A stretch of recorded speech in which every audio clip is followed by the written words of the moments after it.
Well, for more on all this, I'm joined by gas and energy analyst Saul Kavonik here on the desk. Saul, thank you for your time. Thank you for having me.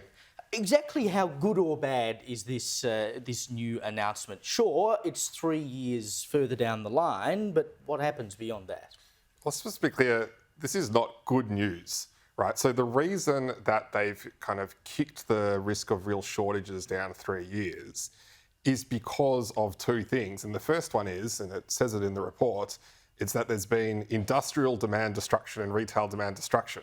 So the reason we don't have a shortage is because manufacturing is shutting down because of a lack of gas, right? So this is not something we should be applauding. This is the beginning of the signs of the failure that we're seeing from our gas policies. And the second reason that it's being pushed back is because we have taxpayers now funding and subsidising the extension of coal-fired power stations, which again is not something we should be applauding or rewarding here.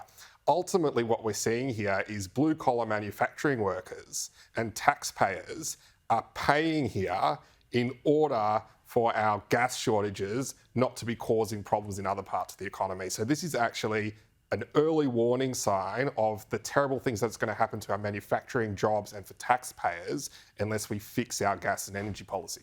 Well, the policy on this seems to be quite schizophrenic because, of course, you've had Madeleine King say in the last year or two that gas will absolutely be part of the energy transition. The federal government supposedly believes in that, but then the state governments seem to have a different point of view on how all of this will work.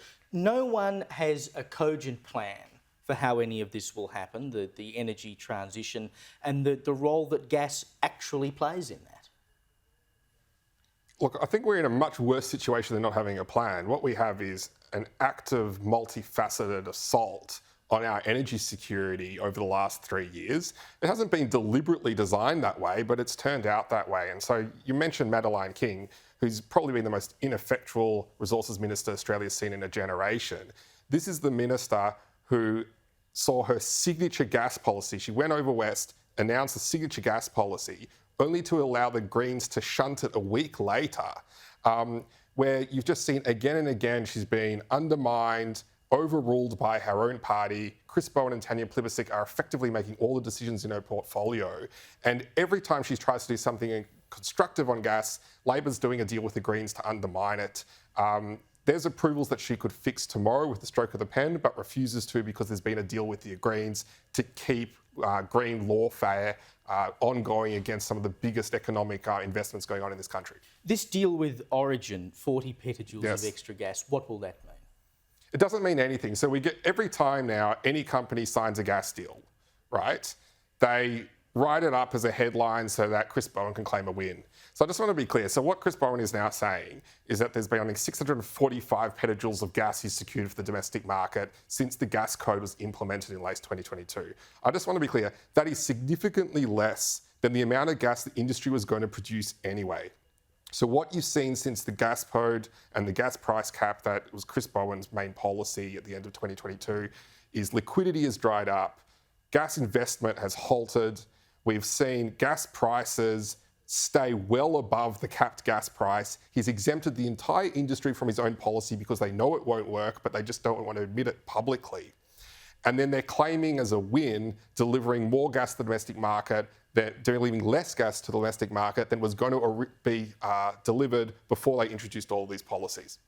It makes a great deal of sense, doesn't it? Peter Dutton has promised to fast-track a final decision on the expansion of the North West Shelf if he becomes Prime Minister. That's the oil and gas region in WA.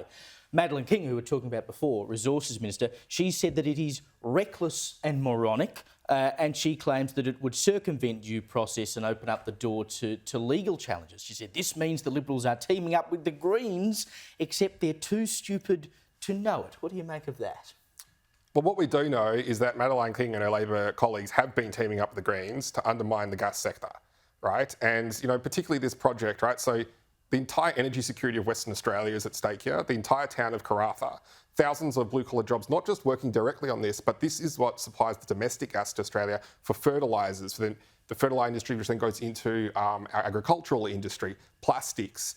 Pretty much most of the manufacturing base in Western Australia and all our mines are dependent on this kind of gas. So this is and the approval they're talking about here, they're not talking about some big new mine or big new gas development.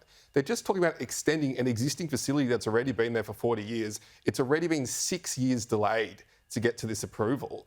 And now they're delaying it essentially to kick it over the line past the election. So when it comes to doing moronic deals with the Greens, Madeleine King knows all about it because she's already done a number of them. And we wonder why we're just totally stuffed in this country when it comes to energy. Saul Kavonik, thank you so much for joining me. Thanks, Caleb.